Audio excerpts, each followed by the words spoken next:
Welcome to Weather and Climate Chat with your hosts, myself, Monsoon Mike, Dr. Michael Davis, and Quinn Flory. Dr. Davis and Quinn, welcome back. Good to be back. Yeah, hi. Hi, how are you?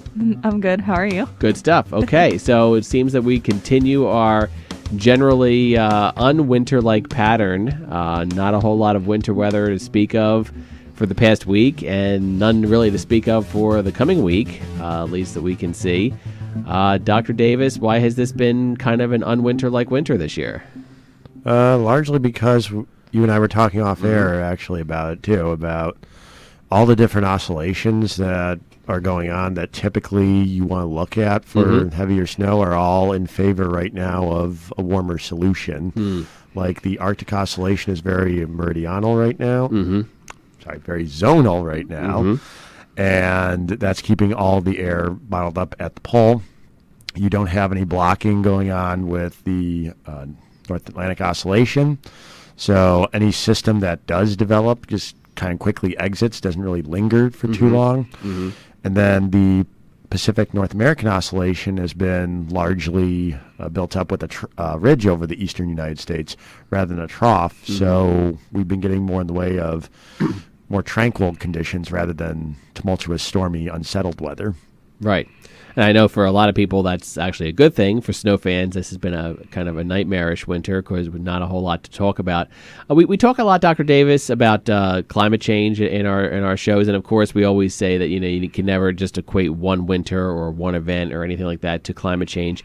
However, is there perhaps a loose correlation to having that cold air bottled up to the north and the oscillations to climate change, or is this just more or less just a fluke that it's kind of a snowless winter so far? I don't really think you can blame this entirely on climate change, but the whole premise of climate change and the whole knowledge that we have with it is that you're going to be having these more extreme conditions. So we can either go from really, really cold, snowy polar vortex breakouts to almost mild conditions like what we're possibly going to be observing next week. Yeah, a couple weeks ago we broke some records as we came near 70. Does not look quite that warm next week, but Monday, Tuesday, Wednesday, National Weather Service going with low 60s in our area, at least upper 50s, but if not low 60s. So that's, again, a good, 20 degrees above normal for this time of year. Yeah, I think the average right about now is low 40s. I was going to say upper 30s. Upper 30s, low 40s. Not exactly sure, but yeah. somewhere in that vicinity. Right, so we're still at least a good 20 degrees above normal. Quinn, what's your thoughts on the mild winter? I mean, yeah, I've noticed too with me just being at Kutztown for the past 4 years, it's been a lot warmer this semester than what I'm used to. Like I don't normally wear a winter coat on campus. I'll just wear my vest. I haven't been able to wear any of my hats that I make or any of my scarves that I make recently because it's just not cold enough. Today it was a little chilly, but it just hasn't been like it used to be. I've been seeing a fair amount of students and just people around the area wearing shorts. Oh, yeah. I've seen people in flip-flops. Yeah, and I think we'll definitely see that probably Monday, Tuesday, and Wednesday with temperatures approaching 60. Now, just to note, next week is not going to be, it's going to be warm, but not necessarily the most beautiful of weeks because it's a pretty progressive pattern with chances of precipitation almost every other day coming at us. Monday looks nice. National Weather Service going with sunny and 55. But then we got low pressure coming up from the south. Tuesday with rain, but still mild, mid-50s. Rain again possibly Wednesday. 40% chance of rain Thursday. Temperatures do come down to more normal levels. Still a few ticks above normal, though. Thursday and Friday, they're calling for about 44, 45. That's still about 5 degrees above normal. So we never really get back. We get closer to normal, but not necessarily normal, at least for the next week. Yeah. So we again going to have these systems coming through, but there's nothing blocking them. So they're going to just kind of hit us and then move out to sea. Right. Now, we were also talking off air for our snow fans out there, of which I'm one of, just some comfort. National Weather Service Mount Holly does point out, though, that 5 of the top 10 snowfalls in Philadelphia history have happened in February, March, and in one particular year, even April. So it does not necessarily in any way, shape, or form mean that it's all but over. But I believe one of our previous podcasts we talked about how all you need is that one big thumping of snow, and that'll pretty much set you for the rest of the year. Shout out to April 3rd, 1915, when 19 inches of snow fell in Philadelphia. Now, that's a fluke storm. Yeah, it was especially probably in April. And it was probably all melted the next day because with the 1915, sun yeah. angle, it was probably mostly gone the next day, but I'm sure that was pretty interesting. Yeah, It's almost an April definitely Fool's something. joke. Yeah. Yeah, almost. Yeah. So could something like that happen this year? With the way we're going, who really knows? But right now, no winter anywhere to be seen for the next 7 or so days, at least. Yeah, and it doesn't seem like anything is going to change that pattern. So I would probably be willing to state that the early part of February and the mid-February looks to be largely snow-free. Unfortunately, if you are a snow fan, but fortunately, if you're not. So that's so we'll see what happens the second half of February and March. I think if we don't really get a good blast of snow by late February, we might be pretty much Stick out a of the fork in it, woods, it's done. Okay. Yeah, I would pretty much say it's done at that point. Okay. All right. Well, since there's not a whole lot to talk about weather-wise, let's get into the topic of the week. You shared an article, and I saw this as well. One of the front runners for the presidential office has introduced a bill. Senator Bernie Sanders this week introduced a bill that aims to ban hydraulic fracking. This is according to The Hill, which is a political website, and I follow them a lot. They're pretty neutral, straight down the middle. The bill was introduced on Tuesday and is titled, quote, "A Bill to Ban the Practice of Hydraulic Fracturing and for Other Purposes," according to the Library of Congress. Sanders has called for a ban on fracking while campaigning for the Democratic nomination, as has Senator Elizabeth Warren. Sanders tweeted about the bill, which he said was also worked on by Jeff Merkley and Alexandra Ocasio-Cortez and Darren Soto. He's listed as a co-sponsor, and so talk a little bit, Dr. Davis, about hydraulic fracking and why this is possibly a good bill. So the whole process with hydraulic fracturing is that you have essentially this rig that goes down into the earth approximately about a mile or so.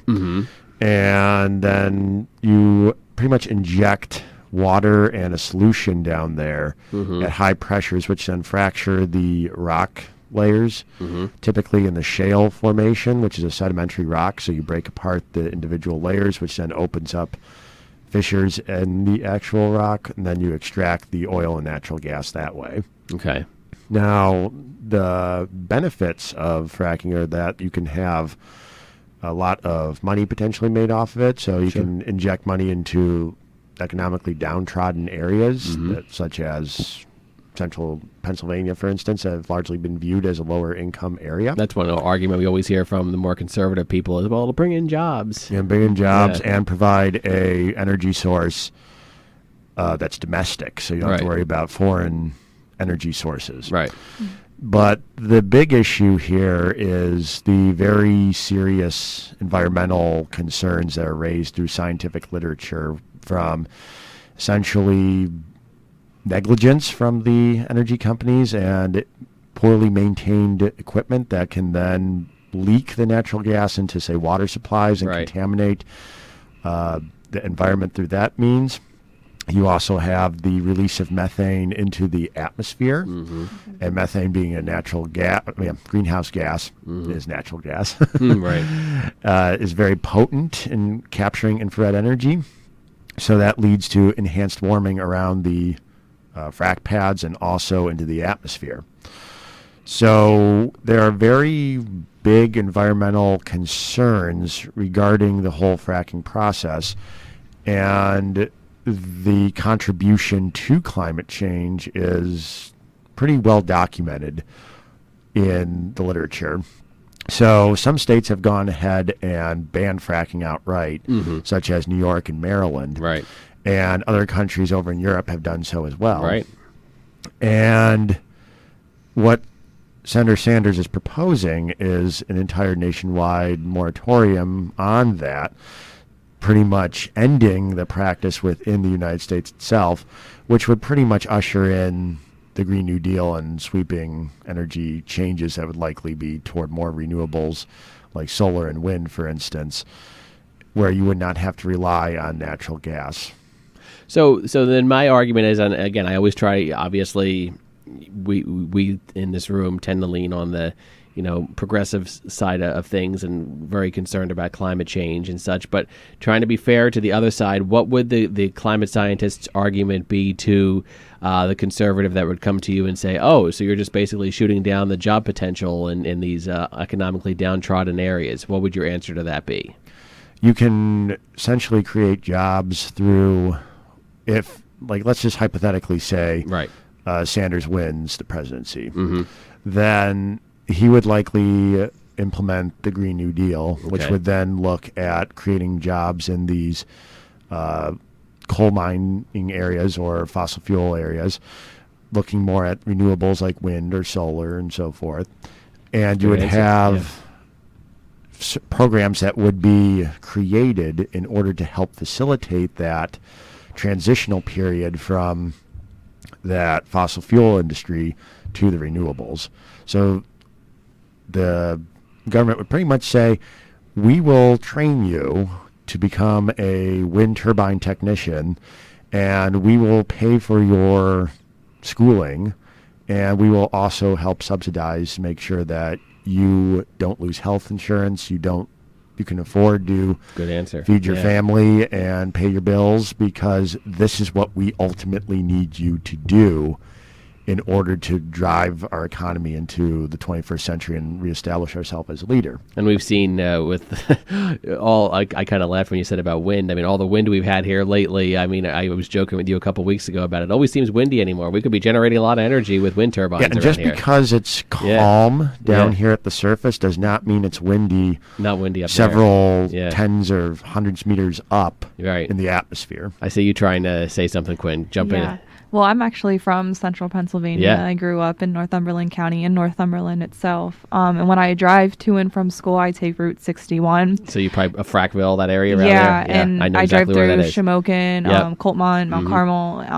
And I've actually seen, they do have wind turbines over by Centralia. Yep, I've seen them. Yep, I know exactly what you mean. It is possible that people, that we can develop those and have them up. And, it's a coal district. There's a lot of coal, especially in Shamokin, and I'm from Northumberland, so the atmosphere in that area isn't very good because there is a lot of pollutants in that area from mining. Yeah.